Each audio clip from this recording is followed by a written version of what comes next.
जय Hind ladies and gentleman, crack SSB master class और product of आफ्पा के करंट न्यूज स्कैन में मैं आमिर आपका वेलकम करता हूं। इस एडिशन में हम 3 जून 2020 के करंट न्यूज स्कैन करेंगे।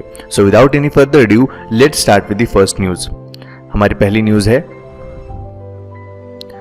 Which Indian state has signed memorandum of understanding with industries and business chambers to promote MSME sector and provide employment for migrant workers? इस क्वेश्चन में हमें एक स्टेट का नाम बताना है जिसने MOU साइन किया है इंडस्ट्रीज एंड बिजनेस चैम्बर्स के साथ, जिससे वो अपने स्टेट के MSME सेक्टर को प्रमोट कर सके और जो भी माइग्रेंट वर्कर्स है उन्हें एम्प्लॉयमेंट प्रोवाइड कर सके। तो ऐसा करने वाला स्टेट है ऑप्शन नंबर 4 उत्तर प्रदेश। उत्तर प्रदेश के सीएम हैं योगी आदित्यनाथ और गवर्नर है आनंदीबेन पटेल, ठीक है, और यहाँ की कैपिटल है लखनऊ। तो मिनिस्टर ऑफ स्टेट जो MSME मिनिस्ट्री के मिनिस्टर ऑफ स्टेट है सिद्धार्थ नाथ सिंह, इन्होंने यूपी के चीफ मिनिस्टर योगी आदित्यनाथ इनके साथ में ये मेमोरेंडम ऑफ अंडरस्टैंडिंग साइन किया है, जिससे 10 लाख स्किल्ड और सेमी स्किल्ड वर्कर्स को एम्प्लॉयमेंट प्रोवाइड किया जा सकेगा, ठीक है। नेक्स्ट है, which organisation is organising the my life my yoga contest along with AYUSH ministry? इस क्वेश्चन में हमें एक ऑर्गेनाइजेशन का नाम बताना है जो आयुष मिनिस्ट्री के साथ माई लाइफ माई योगा इस कॉन्टेस्ट को ऑर्गेनाइज कर रही है। ये ऑर्गेनाइजेशन है option number 4 Indian council for cultural relations. Indian council for cultural relation ये मिनिस्ट्री ऑफ आयुष के साथ मिलकर एक कॉन्टेस्ट लॉन्च कर रही है जिसका नाम है माई लाइफ माई योगा। ये कॉन्टेस्ट ट्रांसफॉर्मेटिव जो इम्पैक्ट होता है योगा का हमारे लाइफ पर, किसी इंडिविजुअल की लाइफ पर, उस पर फोकस करेगा ये कॉन्टेस्ट, ठीक है। तो मिनिस्ट्री ऑफ आयुष को फाउंड किया गया था 2014 में और इसके मिनिस्टर ऑफ स्टेट है Shripad Yesso Naik. Indian council for cultural relation का हेडक्वार्टर है न्यू दिल्ली में और इसके प्रेसिडेंट है मिस्टर विनय सहस्रबुद्धे। नेक्स्ट है, who was appointed as the MD of India infrastructure finance company limited for 3 years by finance ministry? इस क्वेश्चन में हमें बताना है फाइनेंस मिनिस्ट्री द्वारा इंफ्रास्ट्रक्चर फाइनेंस कंपनी लिमिटेड इसका MD किसे बनाया गया है 3 साल के लिए। इनका टेन्योर 3 साल का रहेगा। ये व्यक्ति है option number 1 PR Jaishankar. PR Jaishankar, जैसा कि आप इस पिक्चर में देख सकते हैं, इन्हें IIFCL का MD बनाया गया है 3 साल के लिए। IIFCL क्या है? IIFCL एक होली गवर्नमेंट ओन बॉडी है जिसका 2006 में एस्टेब्लिशमेंट किया गया था। जितने भी वायबल प्रोजेक्ट्स है इन्हें फाइनेंस करने का काम IIFCL करती है। ओके, PR जयशंकर इस क्वेश्चन का आंसर होगा।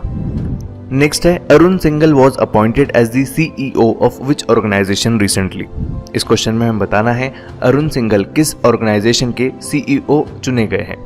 ये ऑर्गेनाइजेशन है option number 4 food safety and standards authority of India. आप मुझे कमेंट बॉक्स में कमेंट करके बताइए कि इसका हेडक्वार्टर कहाँ लोकेटेड है। ओके, इसके CEO बने अरुण सिंघल। नेक्स्ट है, Shehan Madushanka who is in news recently belongs to which sport? Shehan Madushanka ये श्रीलंकन क्रिकेटर है, ये रिसेंटली न्यूज में थे। हमें बताना है कि ये किस स्पोर्ट से एसोसिएटेड है। तो ये है ऑप्शन नंबर 2 क्रिकेट से एसोसिएटेड। ये रिसेंटली अरेस्ट किए गए थे क्योंकि इनके पास ड्रग्स थे, ऐसा बोला जा रहा है।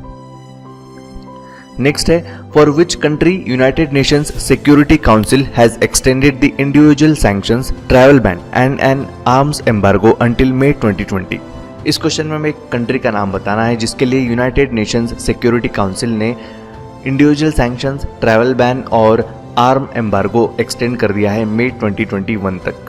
ये कंट्री है option number 4 south Sudan. United nation security council ने ये किया है क्योंकि US ने यहाँ पर ये ड्राफ्ट लेके गया था इस एक्सटेंशन के लिए। साउथ सुडान पिछले 6 सालों से सिविल वॉर झेल रहा था और अभी ये उसी जो इम्पैक्ट हुआ था इस सिविल वॉर का उससे उभर रहा है, इमर्ज हो रहा है, डेवलप हो रहा है। तो ये प्रोसेस जो है स्मूथली हो सके इसलिए US ने ऐसा किया है। टोटल 15 वोट्स पड़े थे जिसमें 12 वोट्स इसके फेवर में थे, यानी इस एक्सटेंशन को बढ़ाने के फेवर में थे, और 3 नेशंस थे जो इस एक्सटेंशन के बढ़ाने के फेवर में नहीं थे, जैसे रशिया, चाइना और साउथ अफ्रीका। ये जो सिविल वॉर हुआ था 6 सालों का, यहाँ पे टोटल 3,80,000 लोगों की ऑफिशियली डेथ हुई है, ठीक है। तो ये कंट्री था साउथ सूडान। ओके, नेक्स्ट है मिनिस्ट्री ऑफ जल शक्ति has approved the grant of rupees 445 crore for the implementation of the जल जीवन मिशन टू विच स्टेट। इस क्वेश्चन में हमें एक स्टेट का नाम बताना है जहां पर जल शक्ति मिनिस्ट्री ने 445 करोड़ रुपीस की ग्रांट अप्रूव कर दी है, जिससे ये स्टेट जल जीवन मिशन नाम की स्कीम को अपने स्टेट में इम्प्लीमेंट कर सकेगा। ये स्टेट है ऑप्शन नंबर 2 छत्तीसगढ़। छत्तीसगढ़ के चीफ मिनिस्टर है भूपेश बाघेल, यहाँ की गवर्नर है अनुसुईया उइके, कैपिटल है नया रायपुर। ओके, नया रायपुर अगर ऑप्शन में रहा तो नया रायपुर इसका आंसर होगा। मिनिस्ट्री ऑफ जल शक्ति ने ये ग्रांट अप्रूव की है, क्यों की है, यहाँ पर जितने भी स्टेट में घर है वहाँ पर 100% यहाँ पे हाउस होल्ड नल हो जाए। जो म्यूनसिपालिटी से नल आता है, जो ग्राम पंचायत से नल आता है, यहाँ पे हर घर में ये नल हो जाए। इस वजह से ये 2023-24 तक के इस स्कीम को इम्प्लीमेंट करने के लिए मिनिस्ट्री ऑफ जल शक्ति ने 445 करोड़ रुपीस की ग्रांट दी है छत्तीसगढ़ को। इस मिशन का नाम है जल जीवन मिशन। ठीक है, और ये जल शक्ति मिनिस्ट्री का हेडक्वार्टर है न्यू दिल्ली में और इसके यूनियन मिनिस्टर है गजेंद्र सिंह शेखावत। नेक्स्ट है which ministry has partnered with TCS ION to offer free online career skills training through NCS portal. इस क्वेश्चन में हमें एक मिनिस्ट्री का नाम बताना है जिसने TCS ION के साथ में एक कोलैबोरेशन किया है, जिससे TCS ION free online career skills provide कर सके, ट्रेनिंग प्रोवाइड कर सके NCS पोर्टल के थ्रू। ये मिनिस्ट्री है option number 4 ministry of Labour and employment. ठीक है, तो ministry of Labour and Employment ने TCS ION के साथ में ये कोलैबोरेशन किया है NCS नेशनल करियर सर्विस इस पोर्टल के थ्रू, इस प्रोजेक्ट के through free online career skills और ट्रेनिंग प्रोवाइड की जाएगी, जिससे जॉब प्रोवाइड की जा सके। यानी यंग जनरेशन है उन्हें स्किल्स प्रोवाइड करने के लिए, प्रेजेंटेशन स्किल्स प्रोवाइड करने के लिए, इंटरपर्सनल स्किल्स प्रोवाइड करने के लिए सॉफ्ट स्किल्स का इनकलकेशन होना चाहिए, जिससे जॉब्स यहाँ पे मिल सके जॉब सीकर्स को। इसलिए इस पार्टनरशिप को किया है Union Ministry of Labour and Employment ने। ठीक है, Union Ministry of Labour and Employment के स्टेट मिनिस्टर है संतोष कुमार गंगवार। नेक्स्ट है according to NITI Aayog vice chairman Rajiv Kumar, India can access to carbon credits worth rupees how much billion by propagating the natural farming and agro ecology.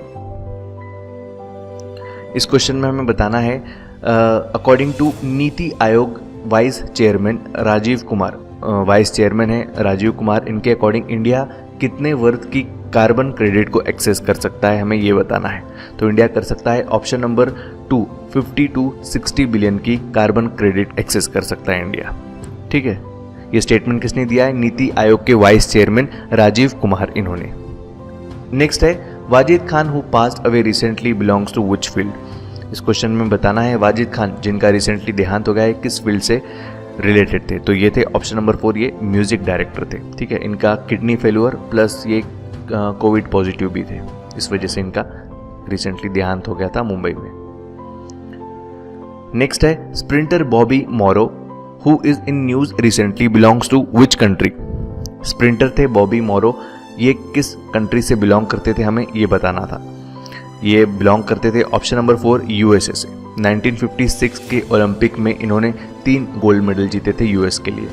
ठीक है, next है when was the world milk day celebrated annually. World milk day साल में कब celebrate किया जाता है, तो ये सेलिब्रेट किया जाता है ऑप्शन नंबर 3 1 जून को। इस बार की थीम थी 20th anniversary of world milk day. World milk day की ये 20th एनिवर्सरी थी, इसलिए इसकी थीम भी यही थी। लास्ट जब 2019 में ये डे सेलिब्रेट किया गया था तब इसकी थीम थी drink milk today and every day. Next है international day of action for women's health was observed annually on May 28 since which year. इस क्वेश्चन में हमें बताना है कि international day of action for women's health ये दिन 28 मई को कौन से साल से सेलिब्रेट किया जा रहा है, ऑब्जर्व किया जा रहा है। तो ये डे सेलिब्रेट किया जा रहा है, ऑब्जर्व किया जा रहा है 1987 से। सेक्सुअल और रिप्रोडक्टिव जो राइट्स होते हैं वुमेन के, उनके रिगार्डिंग अवेयरनेस फैलाने के लिए इस डे को हर साल 28 मई को 1987 से सेलिब्रेट किया जा रहा है, ऑब्जर्व किया जा रहा है। ठीक है ना, इनएलिएनेबल राइट्स है ये वुमेन के, इनएलिएनेबल मतलब ये राइट इनसे कोई छीन नहीं सकता। इनएलिएनेबल का एक एग्जाम्पल है सन और फादर का, यानी अगर कोई लड़का किसी का बायोलॉजिकल बेटा है तो ये अधिकार फादर भी नहीं छीन सकता, ना ही सन खुद छीन सकता है। तो इसी तरह से ये इनएलिएनेबल अधिकार है वुमन का, यानी सेक्सुअल राइट और रिप्रोडक्टिव राइट, ये इनएलिएनेबल राइट है वुमन का, इनसे कोई छीन नहीं सकता। और इस बात की अवेयरनेस फैलाने के लिए 28 मई को ये दिन सेलिब्रेट किया जाता है, ऑब्जर्व किया जाता है। नेक्स्ट है international Everest day was observed every year on 29th May. Who among the following become the first explorers to reach the summit of the Mount Everest? International mount Everest day celebrate किया जाता है हर साल मई 29 को। हमें बताना है कि mount Everest पर पहली बार जाने वाले एक्सप्लोरर्स कौन थे। तो ये थे ऑप्शन नंबर 4 बोथ 1 and 2 यानी Edmund Hillary and Tenzing Norgay, ये दोनों थे माउंट एवरेस्ट पे पहली बार चढ़ाई करने वाले। इन्होंने ये चढ़ाई की थी 1953 में। ठीक है, नेक्स्ट है the researchers at the Central Marine Fisheries Institute found a rare band tail scorpion fish in the Gulf of Mannar recently.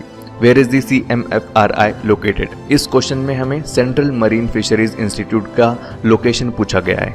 ये लोकेटेड है option number 3 recently Central Marine Fisheries Research Institute news में था, क्योंकि इन्हें Gulf of Mannar में एक band tail scorpion fish मिली है जो कि काफ़ी रेयर है। गल्फ ऑफ मन्नार सिचुएटेड है तमिलनाडु में। तो लेडीज एंड जेंटलमैन, ये थे आज के करंट न्यूज कैन एडिशन का एंड। कल फिर मिलेंगे नए एडिशन में, तब तक के लिए स्टे होम, स्टे सेफ। जय हिंद, जय भारत।